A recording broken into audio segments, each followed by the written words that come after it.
somebody special here amongst us in the presence of greatness. His name is Mr. Simon Christopher, who is with Blue Hope Sabah. And we have to invite him to speak and give his take on this topic. Simon, are you here? Hi, Ken. Thank you so much. Yes. Oh my gosh. Oh my gosh. This is a real big bonus, Simon. But please tell us about yourself. What are you doing? What you're involved, and what's your plans and what your take on this whole topic? Welcome and thank you. Sure. Thank you. Thanks for the pressure. And hi, everyone. Good afternoon.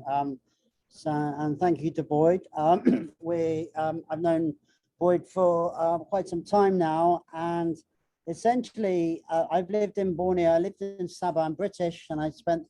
I'm a biologist. I'm a marine biologist, and I moved to Sabah in 1995, and never really left. I fell in love with Sabah. Married a Sabah, and I have three kids. They're boomies, so if I want to buy land, I have to speak to them. And I love Sabah. So for me, Sabah is my home. And in 96, I set up a company called Scuba Zoo. So I'm essentially a storyteller. And I've been involved in a couple hundred hours of TV from the Coral Triangle. Working with the BBC and National Geographic and Discovery, and brought Sir David Attenborough over here a few times, and been involved in storytelling and essentially bringing the unique biodiversity and culture of Sabah and the Coral Triangle to the rest of the world. And so within the last 2 decades, we've gone through a shift from analog to digital. And so essentially, it's all about telling stories online. And this is, if you're a storyteller or you want to bring stories to the world, this is the dream time, because you can actually tell stories, press a button, and can reach tens, if not hundreds of millions of people very quickly if you have that network. So I love Sabah, and the thing that brought me to Sabah was the incredible biodiversity, which of course is not, it is the whole island of Borneo, the magical mystery of Borneo, third biggest island on the planet. And Sabah is part of the Coral Triangle, which is 6 countries, which is of course Indonesia, Malaysia, Philippines, Timor-Leste, Solomons, and Papua New Guinea. So I think I don't want to take too much time because I'm kind of gate crashing the party, but essentially what I've done in the last 2 years is I launched a new organization called Blue Hope. I left Scuba Zoo 3 years ago because I realized that however many films we make, it will not change the kind of slow but steady depletion of natural resources and biodiversity. We've lost the rhino in the process of losing the dugong and many of the other sacred creatures. And so I felt that I kind of needed to have a rethink and reassess how I could help and actually make real tangible difference on the ground. And essentially, Blue Hope is embracing the opportunity for Sabahans, because Sabah has more biodiversity still. Some of it is gone, but it still has more biodiversity than a lot of ASEAN and in fact the rest of the world. And that biodiversity represents value. And so Blue Hope is essentially about bringing that, reassessing that value and bringing that valuable value, making it tangible to the communities and to the people of Sabah. And one of the ways of doing that is through plastic. We're tackling plastic pollution head on. And the good news is within the last few years, technologies have come to the fore where we can actually recycle plastic and create waste to energy, so green technologies. And so I see this being an amazing opportunity for Sabah and indeed Borneo. And we launched earlier this year with Dr. Masidi and the Norwegian embassy ambassador and the French ambassador. We have different partners. We've launched Sabah Plastic Neutral, which is the beginning of a global plastic neutral movement over the next 2 decades, with Sabah and Timor-Leste leading the charge.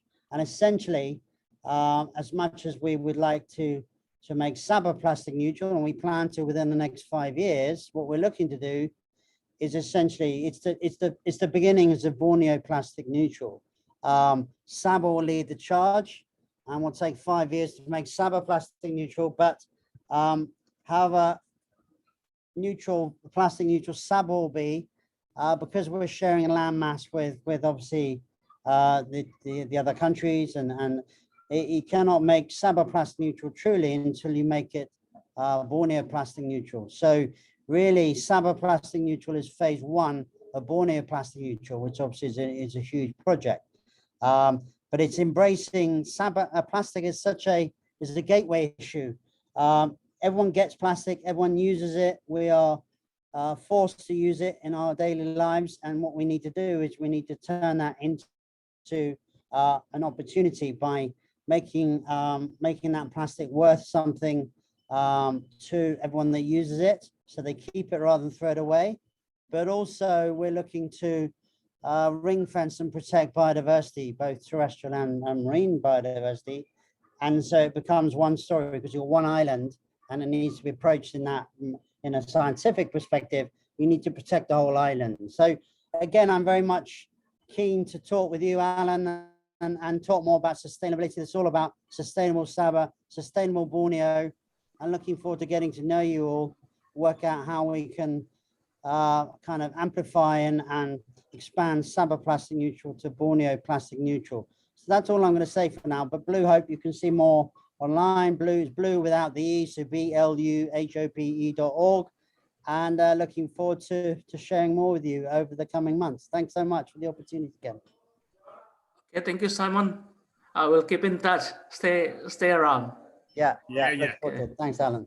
That is such a bonus. Definitely you're not crashing. We really appreciate that, because I'm full on excited about the buildings, and then here you are bringing me down, and of course I realize, but being reminded that we all should care for our environment. That's our priority in Borneo organization as well. Now, thank you for that. His website, BLU without an E. What's that? Blue. Okay. Okay. So Simon, yeah, unmute yourself, Simon. Yeah, thanks. Simon. Thanks. Simon. Yes. I just wanted to really expand on what I was saying. In fact, what Boyd was saying earlier. We're about to launch a big social media campaign with Sir David Attenborough again, with the British government, which is basically COP26 and climate change. And essentially, Sir David Attenborough, age 95, what he's saying, and the script that we've got everyone to really try and understand globally, is that post-COVID, we desperately need to be building back better and greener. And so with that in mind, one of the immense opportunities I see for Sabah and for Sabahans being a kind of a farming state, and a lot of people currently out of work, not enough activity going on. This is the great opportunity now for us to seed fund new environmental packaging, rice, cassava, all the future environmental packaging, replacing plastic and bioplastics. So this is a huge opportunity for Sabah, because this doesn't take a huge amount of training. This is not changing the way people do things. It's just seed funding these new opportunities. So you look at all the environmental packaging companies, there's not a lot, but a lot of them that are sprouting up here in Sabah, and you actually talk to them, about 7% of their truly environmental product is what is actually makes up their business. But as the extended producer responsibility programs start coming in and people start buying more sustainably, people get more aware, Sabah has a huge opportunity to create a brand, to be the location, to create this environmental packaging. At the moment, that 10% of the business those people are generating is all products coming from Thailand, from China, from Penang. And the reason why it's more expensive, because it has to come from there. If we actually grow it here in Sabah, and we start it here in Sabah, we will have that opportunity. So now's the time, 5-6 years before IKN starts, for Sabah to embrace this opportunity. And it's such an amazing opportunity for Sabahans. So that for us is a kind of the end game of Sabah plastic neutral, is actually Sabah becoming the core driver for Sabah products, not only for Sabah, for the wider Malaysia and ASEAN, but of course the whole of Borneo. And so I see this being an incredible opportunity for Sabah, which is really just amplifying what we're all saying and what Boyd was saying, whether it be food, whether it be Starbucks, but in fact, environmental, sustainable products and packaging for the future. Sabah already has this opportunity because we got so much farming land, arable land, such know-how. We've just got to start seeding these new opportunities now, and that'll stand Sabah in very good stead for the future. That's what I wanted to say. Wow, thank you. Such a fantastic contribution. And these are the things that we're not just going to leave this year. Or the vice president is going to work on extracting all this each point and document it and then connect the dots together. We're not just going to leave this as a recording. All the vice presidents and myself are going to work on extracting each one of the suggestions one by one, and then brainstorm it and then connect them and make it happen. Something happen for sure. And that's the thing, the beauty of this Zoom, because it's not costly at all for us to be able to connect like this, as good as live meeting each other. Fantastic. Thank you very much. I think, wrap it up. And I think you all want to continue with your wonderful weekend. I'm eager to start my weekend. And thank you very much indeed for coming. Thank you so much for spending your time with us. And to Boyd, especially to all my vice presidents for your contribution, and for Boyd especially for short notice and tremendously enlightening us with his huge experience. We got a long journey ahead, Boyd. I'm so excited. We are going to work together. I'm in London. I'm going to fly to there and sit down, plan things, make things happen, and going forward. And also Simon and all the rest. Thank you very much. Terima kasih Kotohodan. And this recording should be available soon on I'll have to edit it first and let's see. But otherwise, if no one else is eager to speak, we will conclude it. Thank you again, and we'll meet again on the 31st of July. Our none other than the Vice President of Borneo Organization Limited, Ms. Eve Charlie, will be speaking on BMP Iaga. Watch out.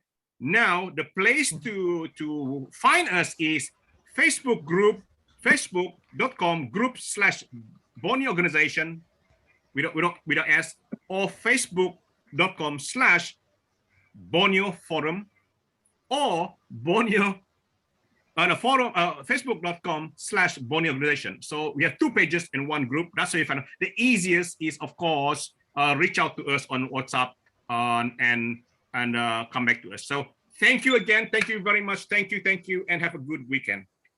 Thank you. Thank you, Ken. Bye. Bye. Thank you. Bye. Bye-bye.